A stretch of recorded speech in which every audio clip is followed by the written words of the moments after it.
What's going on, guys? Welcome back to the channel. So today I want to talk about the problems with checking your vitals when it comes to anxiety, health anxiety. A lot of you deal with heart anxiety like I did, and why this holds you back from eventual recovery. But if you're new here, please subscribe to the channel. Tons of videos like this to help you with your anxiety, your health anxiety, your panic attacks, your generalized anxiety disorder. I recovered from all of that, and I'm here to give back and to share with you guys the things that helped me. So whenever I'm talking about checking vitals, I'm talking about checking your heart rate, checking your blood pressure, checking your oxygen levels, checking your blood sugar. I'm sure there's other vitals and things that you can check, but those are the ones that I was the most familiar with. And I had horrible issues with checking my heart rate and blood pressure. That was the main thing. That was my main squeeze. I had heart anxiety, so I always thought there was something wrong with my heart. So I was always trying to make sure that my heart rate was okay, which every time I checked, it was god awful. And I wanted to get some reassurance that my blood pressure was okay, and it was always god awful. So I didn't have a fancy device like a lot of people have with their Apple Watch to determine their heart rate. I had to basically just check with my fingers, but I got so good that I could calculate it very accurately. I also didn't have a blood pressure machine. I would go to Walgreens or Walmart multiple times a day to check it. And I had horrible white coat syndrome. So every time I would check my vitals would be sky high, especially whenever I went to the doctor. So in my case, checking my vitals didn't give me any peace, yet I kept doing it. I was wanting to get some good numbers so I could finally say, look, I have anxiety, I don't have a heart problem, right? I was trying to accept that anxiety was the cause of my symptoms. So I never got peace whenever I checked my vitals. At least probably 95% of the time, my numbers were higher, right? So that was my problem. But before we move on, I want to share with you guys my vitals and what they were like, how high they were. Maybe can give some of you a peace of mind about your numbers, because mine was extremely bad. So for me at rest, I'm not talking about sleep. I'm talking about after I've been up for about an hour and I'm just sitting on the couch, my heart rate would be anywhere from like 90, 95, all the way up to 120. And that was pretty much constant. At least anytime I would check. I'm sure whenever I would check, my vitals would probably go up a tick or two because I had anticipatory anxiety about how fast my heart would be. But most of the time, that's where it was. Whenever I would have panic attacks, we're talking 140, 150, 160 if I was lucky, all the way up to 180, 190. Blood pressure for me. And I had the same issue. If I was driving to go check my blood pressure, I was worried about what it was going to be. I had white coat syndrome, so I'm sure that had something to do with it. But at rest, we're talking about, I was always over 130. So we're talking 130 to 140-ish, over 90, 95. And whenever I'm having panic attacks, that could be 150 to 170, over 100 to 110. So that's how high my blood pressure would get. Now I'm going to talk about another category a lot of you fall into. You're doing this for reassurance, and you're actually getting some good reassurance from it, right? The problem is you grow a tolerance to reassurance, and you want and need more and more and more. So you're checking all the time to basically reassure yourself that you're healthy, that you're safe, that things are okay. So a lot of you are checking your vitals and they're normal, and it's like, okay, well, if my vitals are normal, that means that I'm okay. The problem is you never have a cutoff.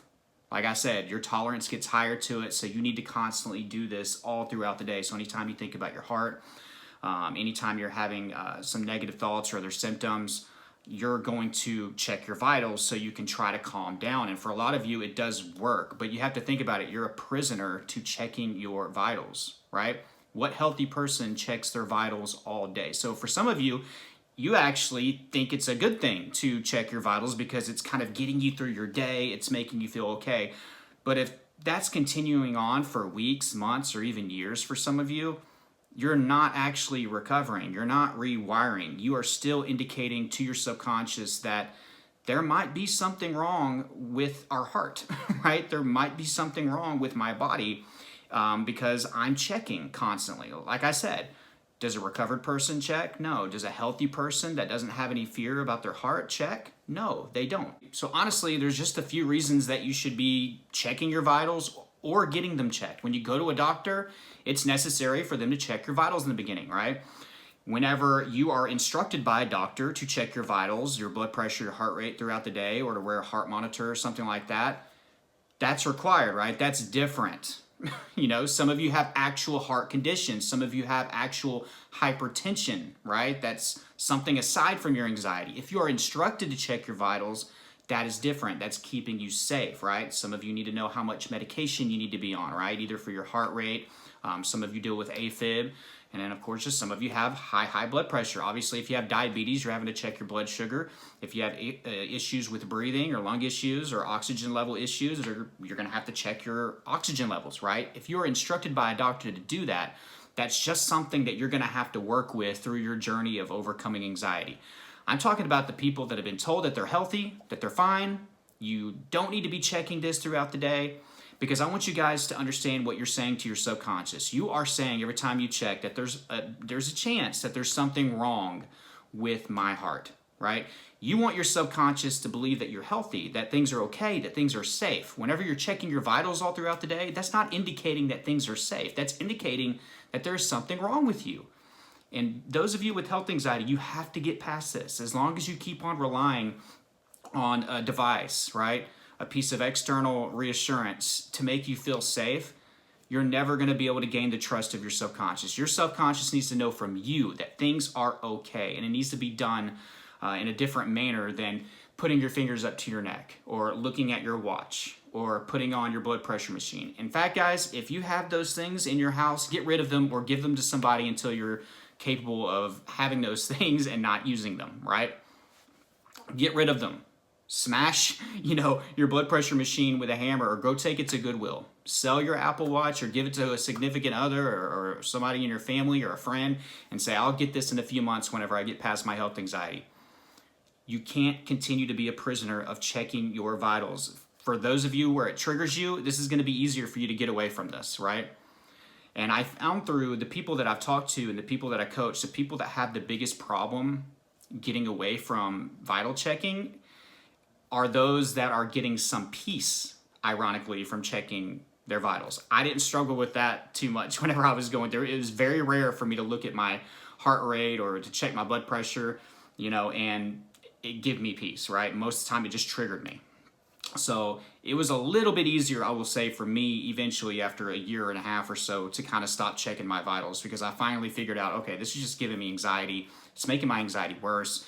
It's sending me into panic mode whenever I don't get the numbers that I want to get, and I'm never getting the numbers that I want to get. So I just need to let this go. But for those of you that are relying on it for peace, right, for reassurance, it's going to be more difficult. But I just want you guys to understand the importance of this.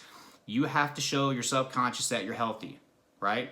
If you're wanting to accept anxiety, then you need to accept these symptoms for what they are, symptoms of anxiety. And you have to back that up with your actions. You can't just say, I accept, and check your vitals all day. It's going to send a mixed signal to your subconscious, and your subconscious is going to be like, see, this is why I don't trust you. You woke up this morning, you said we're healthy, that we're good, that we accept anxiety, and we're finally moving forward, and that you're going to make me feel safe. Why are you Googling? Why are you checking your vitals, right? Why are you asking everybody else around you if things are going to be okay? Why are you constantly going to the doctor, right? So this is a mixed signal. You guys have to stop. So if you made this far in the video, thank you so much for watching this. I want you to go down below in the comment section and let's type in a great affirmation today, a message, an affirmation to our subconscious. I will stop sending mixed signals. I will stop sending mixed signals. Put that down below in the comment section in all caps.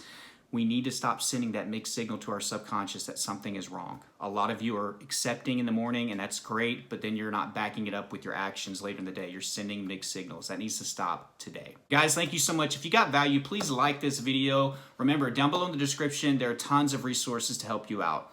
Online therapy, my course, Elite Anxiety Bootcamp, that's helping a lot of people out there recover from anxiety. That's down below as well. Be a part of that.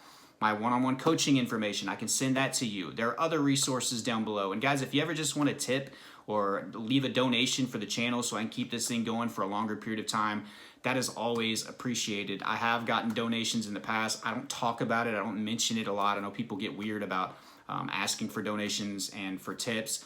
But you know what, guys? I shouldn't feel bad about doing that. Some of you want to help and you don't know how, and I'm just going to let you know. I have options for tipping and donating to the channel. That stuff is in the description and in the first spin comment as well. But guys, I love you all. Thank you so much. Until the next time, keep fighting.